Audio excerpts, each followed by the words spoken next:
লাল টুকটুকে এই লোহা দিয়ে তৈরি করা হবে বিশেষ এক যন্ত্র। কুরবানির ঈদকে সামনে রেখে মুখর হয়ে উঠেছে এ কর্মশালা। আগুন জ্বালিয়ে হাতুড়ির টুংটাং শব্দে তৈরি করা হচ্ছে কুরবানির মাংস কাটার অতি প্রয়োজনীয় কিছু যন্ত্র। প্রথমে কোনো লোহাকে গনগনে আগুনে ঝলসিয়ে লাল করা হয়।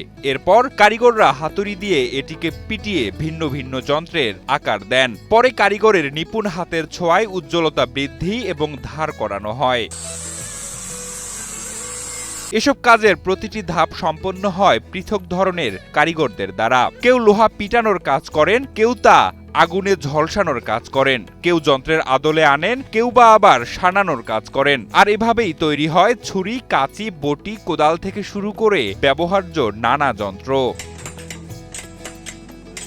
তবে হাতুড়ির শব্দ আর আগুনের তাপে গড়ে ওঠা এ জীবিকা এখন কারিগরদের জীবনের জন্য হয়ে উঠেছে ঝুঁকিপূর্ণ। একসময়ের চাহিদা সম্পন্ন এই পেশা এখন হারাচ্ছে তার জৌলস।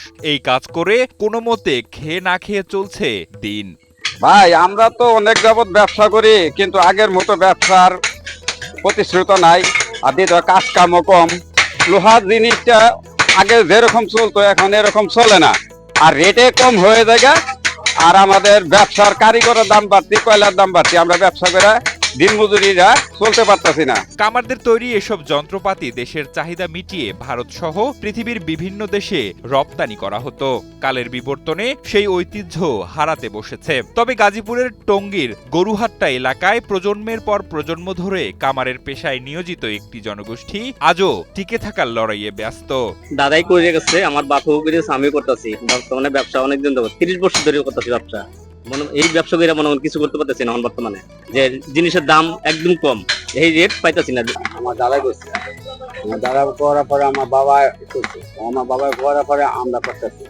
আমরা ব্যবসা মানে এই যোগাযোগ করতেছি। আজকে আমার 71 জন্ম পর আমি ছুটতে আমি এই লোহার কামে ঢুকছি। আমি দিকে পর আমরা মনে হয় ব্যবসা নিয়ে করতেছি। তবে প্রযুক্তির অগ্রগতির সঙ্গে তাল মিলিয়ে টিকে থাকতে পারছে না এই শিল্পের কারিগররা। তাই এ শিল্পকে বাঁচাতে ঊর্ধ্বতন মহলের প্রতি দৃষ্টি আকর্ষণ করেছেন এই ব্যবসার সাথে জড়িত সকলেই। যেহেতু সরকার আছে, সরকার আমাদের কর্মশালে একটা ব্যবস্থা করে দেওয়া হোক। তা না হলে আমরা কই যাব, বারবার ফুটপাতে ব্যবসা করি। সরকার আমাদেরকে দেখা আমাদের একটা স্থানীয় জায়গা করে দেয়।